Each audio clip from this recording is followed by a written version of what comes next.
Going on, everybody? Coach Andrew here with another question from a viewer. Our friend here today writes in saying that he has rejection sensitive dysphoria and he lives in a constant state where he is subject to the whim of other people, right? Whenever they share their opinion, if he gets criticized or someone disagrees with him, he feels attacked and anxious, and it can really send him into a downward spiral. And he wants to know what my best advice is for dealing with criticism and, trying to live with this condition. So the first thing I want to say is what I say to everybody. It's what I say to my clients, and take this with a grain of salt, okay? Because it's easy to overreact when people say things like what I'm about to say. And what I'm about to say is be careful how you label yourself. By saying that you have rejection sensitive dysphoria, you're telling your brain that you have this condition. And whatever that condition means to you, all the symptoms and the side effects that are associated with it, you're ingraining that in your brain, and your brain is going to remember that. This is part of your identity. If you say that I am, or I have, or I do, you're creating a neural pathway for that connection, and your brain doesn't forget. And your brain also is very bad at telling the difference between what's real and what's not. It doesn't know the difference between reality and imagination. You can watch some videos on YouTube, you can Google some studies where people were told that they were being burned, but they were blindfolded, and they felt something really hot touch them. There's all kinds of ways that your brain can trick itself into believing things that aren't true. And I can say this because I was diagnosed by 3 different psychologists as having ADHD, and I was also diagnosed by one of those psychologists as having social anxiety disorder. And for a whole year, I told myself I had ADHD and anxiety, and that year was the worst year of my life. I nearly went insane from trying these different medications. My symptoms got worse. My wife noticed. My family noticed. I was running myself into the ground because I thought I had something. And then I started to backtrack and realize, I may have something going on. Maybe my neurotransmitters are different. Maybe my brain is a little different. Maybe there's some weight to this. However, I'm not going to act like it anymore. I'm not going to act like a person with ADHD. I'm not going to say that I have this. I'm instead going to say I'm a recovering person. I'm figuring this out. I'm changing. I changed my story. So I would encourage you to think really carefully about how you word things and consider the possibility that you don't have rejection sensitive dysphoria. Consider the possibility that you could change. I think a lot of people can change a lot of things, right? It can be a blurry line sometimes, but I think with the right attitude and the right tools, we can change a lot about ourselves. Most people just never get around to trying, or most people never believe that they're capable of it in the first place. So try on a growth mindset and change up your wording. But as far as criticism goes, this is something that a lot of people struggle with. Humans everywhere have always been sensitive to criticism because it is a survival instinct to fit in, to belong to the tribe, and people like to take criticism to heart. I am also someone who spent most of my life, I'm a recovering people pleaser. I spent all of high school and college really trying to get along with everybody, and every time I was criticized or a friendship was damaged or something bad happened with another person, it almost led to sleepless nights. It would be the kind of situation where I'd think about what happened for hours on end, trying to figure out what I could have done differently and what I should do now. I'd go to bed thinking about it. I would wake up and immediately start thinking about it again. It's awful. It's rumination, basically, and it's not healthy. So the first thing I want to point out is that there is a natural order to things. There is a natural law that governs the universe, that governs planet Earth, that governs natural selection. And we as people like to think that because we have conscious thought and because we build skyscrapers and we have electricity and cars, we like to think we're different. We like to think we're not part of the natural world, but we are. We are very much part of it. You think about how long dinosaurs lived for? It was like 100 million years or something crazy. I know they went extinct about 65 million years ago. Modern humans, Homo sapiens, have only been around for I think 10 to 15,000 years. Feel free to correct me in the comments. I'm bad with numbers. But think about that. Humans have been around for this long. And life on Earth, I mean, it would stretch miles if I had arms that long. That's how long life has been here. We only think we're different because we don't know what we're doing. We haven't been here long enough. We're part of the natural world. And the natural world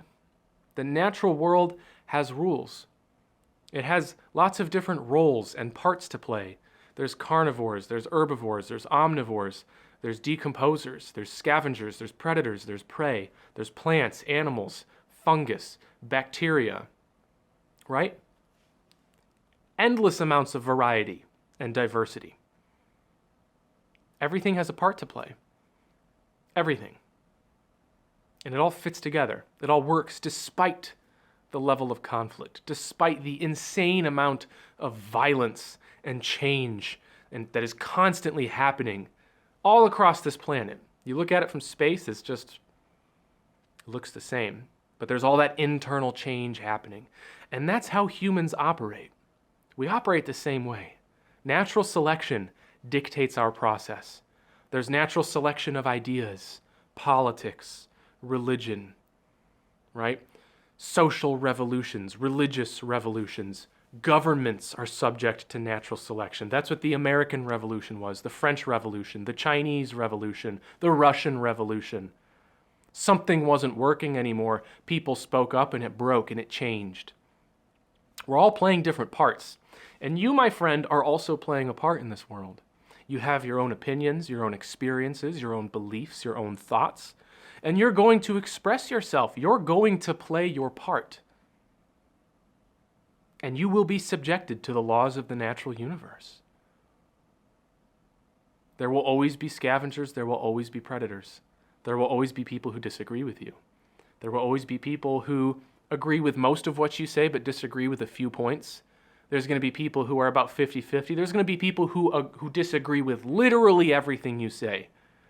Sometimes people like that are kind of neurotic or egotistical, or maybe they just hate you. And even if they might agree with something you say logically, they disagree because you said it. And no matter how hard you try, when you die, there will be people who clap. There will be. Even people who don't even know you, people who don't even know your name. There will be some people who smile just because they heard somebody died. You can't change this. You cannot change this. You cannot change natural law. You cannot change the natural order. Capitalism works that way too. Businesses rise and fall based on mistakes they make, things they say, and the current sentiment in the marketplace. And it's the same thing with you.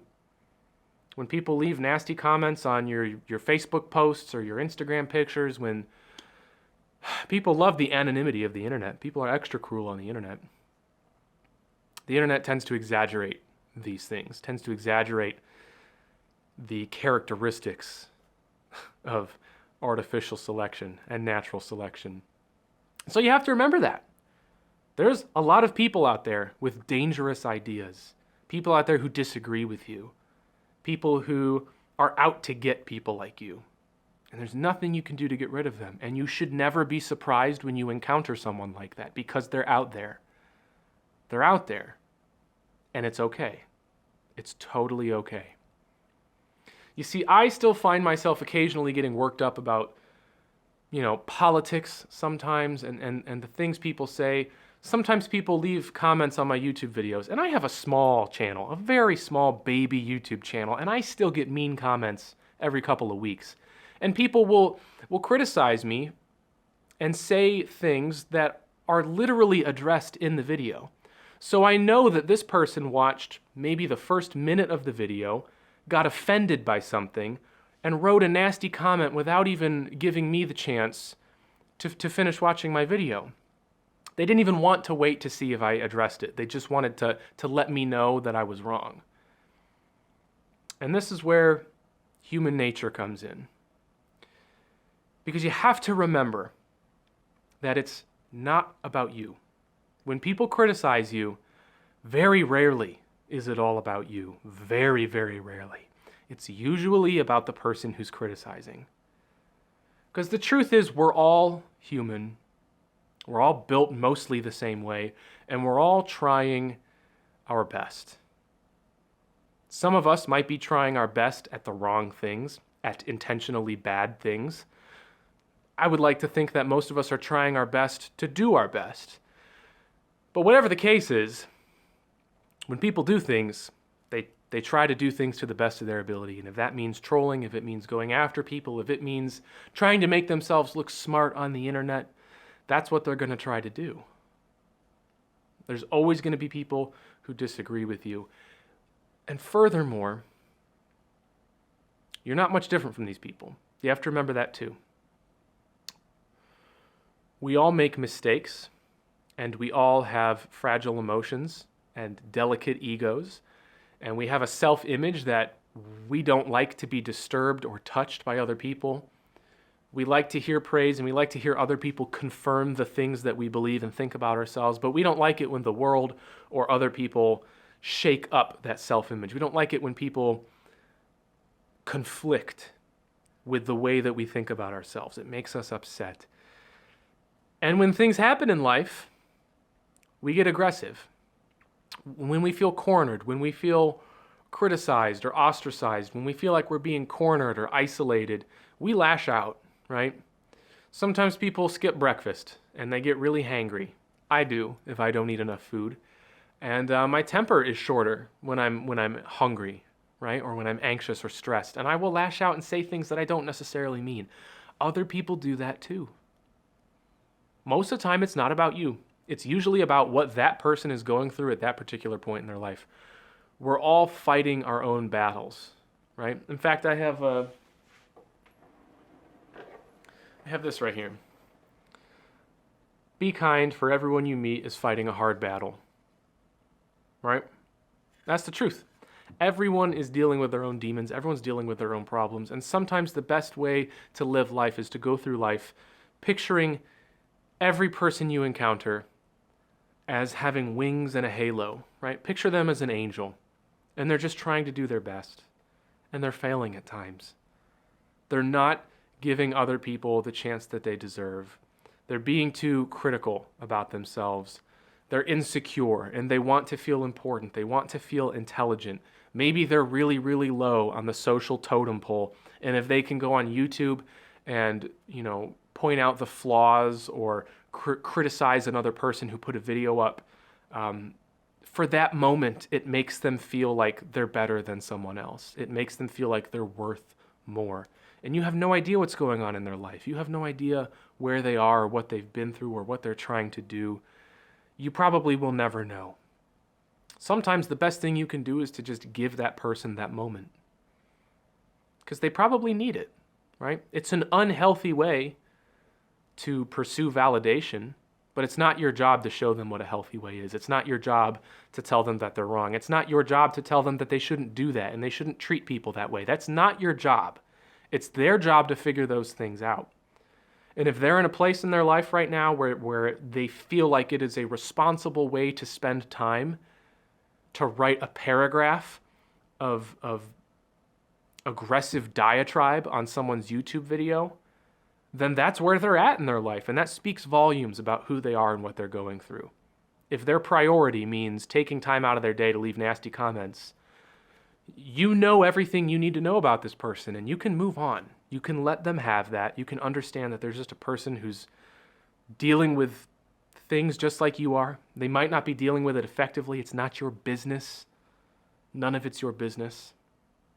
But you can let them go. You can let them have that and move on. Right? Ultimately, it's not your business what other people think about you. It's not your job to try to figure it out. It's not your job to try to please everybody. And if that's the game you're playing in life, you won't win. You'll never get everybody to like you. And so there's a couple ways to integrate all of this information. And I find it most effective to just take it as it comes, right? Every time I see a mean comment, I take a deep breath. I start reading it. And if it's just complete nonsense, if it's hateful, if it's a diatribe, if it's mean-spirited and it's not useful, I'll usually leave it alone, because that person's probably going through a lot of pain, and I don't want to touch that. I need to let them deal with that in their own way. I'm not going to be a useful or helpful agent for change in any way. I should leave that alone. If there is something useful, if there's a sliver of truth, if they were somewhat objective in their criticism, I'll thank them. I'll say, thank you for your insight. I've listened to what you said, and thanks, and I leave it at that. They might reply, I just leave it alone, right? But if it works me up, I take deep breaths. Take some deep breaths. Remember that this is just a human being trying to get through life. And just like you, just like everyone else, they're not coping very effectively. They're not coping effectively all of the time, and that's okay. You can just let them have that moment. You can also meditate on some of these things and spend some time sitting down, get comfortable, do some breathing exercises, and really meditate on the fact, try to put yourself in someone else's shoes, essentially. Pretend that you are this mean person. Whoever wronged you, whoever slighted you, try to put yourself in their shoes. Try to understand what it would be like to be them. Try to imagine what their life is like. Try to imagine how it would feel to have been them and to feel what they felt when they were offended by you, when you did something that made them angry and they felt the need to lash out. Try to feel what they felt. And you might actually surprise yourself. You might understand why this person was upset by what you said or what you did. And sometimes I totally understand why people get worked up about some of my videos. They misunderstand what I said. They have a different worldview. And what I said, if I was in their shoes, I might get kind of hurt too. It makes sense. And you can take as much time as you need to do this and do it for every situation, every person that ever works you up. Just set aside some time to try to empathize. Practice empathy. This will really help open up your eyes to the reality that is the world and the fact that there are literally billions of other people with billions of different lives that are all different from you. And that is just a recipe for disagreement. There will always be disagreement. I think it's healthy. A democracy, a democratic republic like the United States, disagreement is important. That's what Congress is for, right? That's why there's different political parties. They delegate. Well, they used to delegate. They used to try to find compromises and solutions. It seems like they don't anymore. But that was the point, right? Free speech, debate, treating other people with respect and arguing in a civil fashion. That used to be the benchmark for a healthy society, because that's what made a government and a country and a society healthy, was all of these ideas coming together and looking at all the different perspectives and empathizing and figuring out what the truth is, ultimately. The truth is what sets us free. So think about your world that way. I hope this video is helpful. I hope my advice resonated with you. If you disagree with me or have anything to add, please leave it down in the comments. And if you enjoyed the video, I really appreciate it if you leave a thumbs up and consider subscribing for more content like this. If you want more of me, you can also go to andrewwuellner.com and read about my coaching programs and my courses, learn more about who I am and what I do, and see if you are a good fit for working with me. But I would just be ecstatic if you subscribed and joined the community, because I post videos like this all the time. You can also submit your questions to the email in the description or leave it in the comments, and I might film an Ask Coach Andrew video just for you. Thank you so much for stopping by. Enjoy the rest of your day, and be good out there.